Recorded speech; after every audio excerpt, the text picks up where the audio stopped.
নমস্কার, কেমন আছেন সবাই? আমি ভালো আছি। ডায়েরির পাতা থেকে একটি নতুন ভিডিওতে আপনাদের সকলকে স্বাগত জানাই। আজ বুধবার, সকাল সকাল কয়েকদিন বৃষ্টির পর আজকের আকাশটা খুব সুন্দর। না বৃষ্টি আছে, না রৌদ্র। সকাল সকাল বাজার থেকে এসে হালকা টিফিন করে কাজে চলে গেছে। আমিও এরপর একটু চানা মুড়ি আর একটা ডিম সিদ্ধ ছিল, তাই খেয়ে নিয়ে ঘরদোর গুছিয়ে নিয়ে দেখতে গেলাম কি বাজার এনেছে। দেখি মাছের ডিম এনেছে। তাই আমি আবার এদিকে মাছের ডিমের বড়া করব না, তাই জন্য বেগুন, আলু, এদিকে পেঁয়াজ, কাঁচামরিচ, টমেটো আর একটু ধনেপাতা কেটে নিয়েছি। আজ একটা অন্যরকম রান্না করব। অন্য ডালের সঙ্গে হলে মাছের ডিমের বড়া করে রাখতাম, তো আজ আর অন্য কিছু করব না। ভাবলাম গরম ভাতের সঙ্গে এই রান্নাটা করা যাক। তাই এদিকে স্নান টান করে এসে এই মাছের ডিমটা ধুয়ে নিয়েছিলাম, রান্না বসিয়ে দিলাম।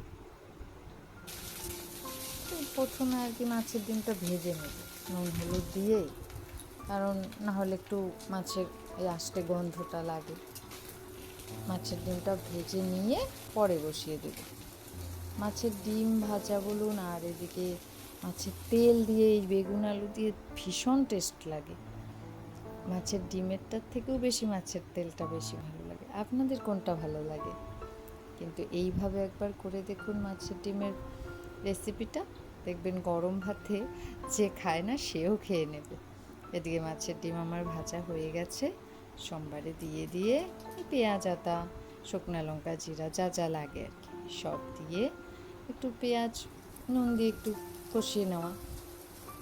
এদিকে কষিয়ে নিয়ে টমেটোগুলো দিয়ে দিলাম। টমেটো কুচি আর পেঁয়াজ কুচিটা একটু মাখো মাখো হয়ে আসলে, একটু কষিয়ে আসলে তারপর আলুটা দিয়ে দেব।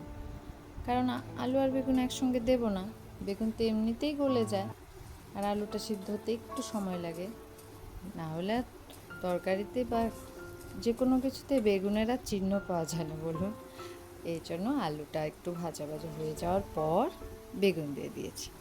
এবার বেগুন আলু এগুলো একটু হলুদ নুন দিয়ে ভাজা ভাজা হয়ে যাক, মজে আসুক, তারপর দিয়ে দেবো মাছের ডিমটা।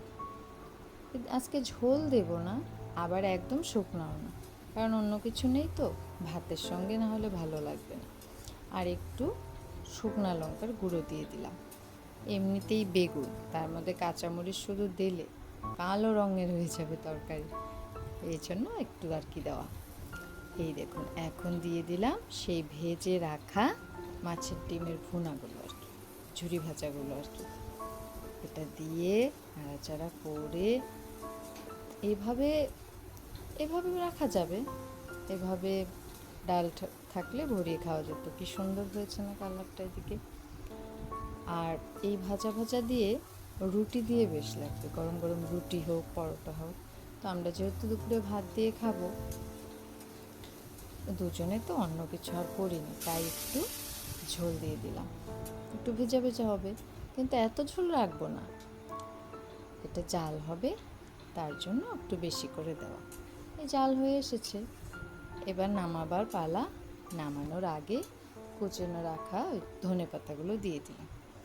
ধনে পাতার সেন্ট একটা অন্যরকম ভালো লাগা। এই দেখুন এদিকে আমার মাছের ডিমের রেসিপি রেডি। সুন্দর লাগছে না? ও চলে এসেছে, দুজনে খেয়ে নেই, তারপর আবার দেখা। আর এইদিকে কদিন আগে দুটো কুর্তি অর্ডার করেছিলাম ফ্লিপকার্টে, একটা এসেছে এই এদিক এদিক পড়ে যাওয়ার জন্য আর কি।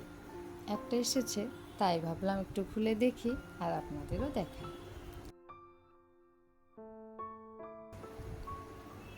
তো ভালোই এসেছে দেখলাম, সুতির মধ্যে কালারটাও বেশ এসেছে, বেশ ভালো লাগলো সবসময় পরার জন্য আর কি।